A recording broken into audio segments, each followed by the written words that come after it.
મહીસાગર જિલ્લાના લુણાવાડા ખાતે કોંગ્રેસ પ્રદેશ નેતાઓના અધ્યક્ષ સ્થાને બેઠક યોજવામાં આવી।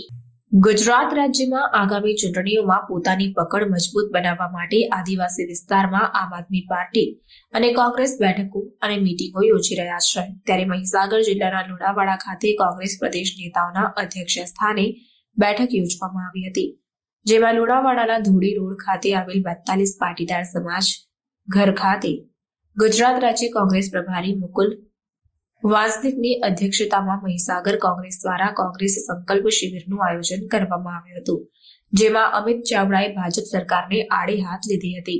તેમણે કહ્યું હતું કે ખાતો નથી ને ખાવા દીધો નથી કહેનારા વડાપ્રધાન પણ હવે કરોડો વગર ખાતા નથી અને ભાજપનો ન હોય એને ખાવા દીધા નથી।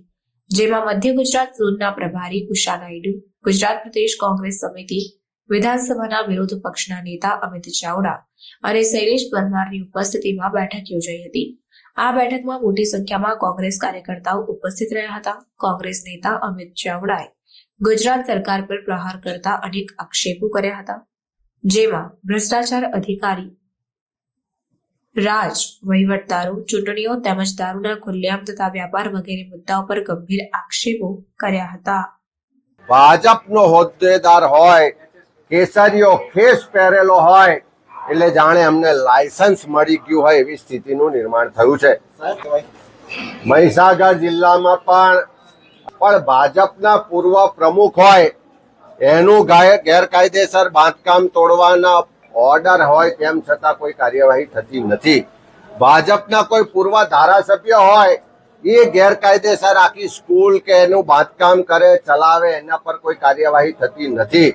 નલ સે જલ યોજનામાં ભાજપના મળતિયાઓ કરોડો રૂપિયા ખાઈ ગયા, નલ નાખ્યા પણ જલ ના આવ્યો એવી સ્થિતિનું નિર્માણ છે।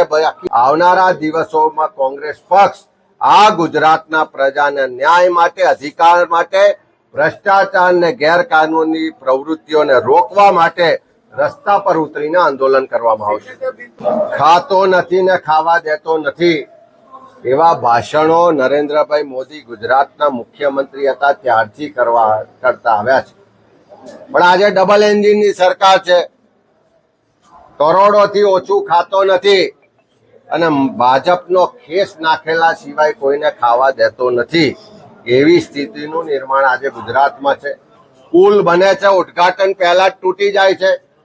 પુલ બને છે, પ્રધાનમંત્રી શ્રી ઉદ્ઘાટન કરે, 1000 કરોડ રૂપિયાનો પુલ બન્યો હોય પહેલા જ વરસાદમાં 6 મહિનામાં જ ગાબડા પડે છે। આવા અનેક દાખલા છે।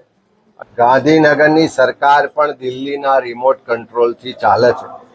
આજે ગુજરાતને મૃદુ મુખ્યમંત્રીની જરૂર નથી, પણ આકરા પગલા લે એવા કડક મુખ્યમંત્રીની જરૂર છે। અધિકારીઓનું રાજ ચાલે છે। કોઈ પણ કચેરીમાં જાઓ, પૈસા આપ્યા વગર એક પણ કામ થતું નથી। સ્થાનિક સ્વરાજની ચૂંટણીઓ જાહેર થશે ત્યાર પછી આખા દેશમાં જે રીતે સમાન વિચારધારાવાળા પક્ષો સાથે મળી અને સંવિધાન બચાવવા, લોકશાહી બચાવવાની લડત લડી રહ્યા છે, એની અંગે સમીક્ષા કરી, બધા સાથે ચર્ચા વિચારણા કરીને સ્થાનિક સ્તરે લોકોનો, કાર્યકરોનો, સંગઠનનો જે અભિપ્રાય હશે એ મુજબ પાર્ટી નિર્ણય લેશે।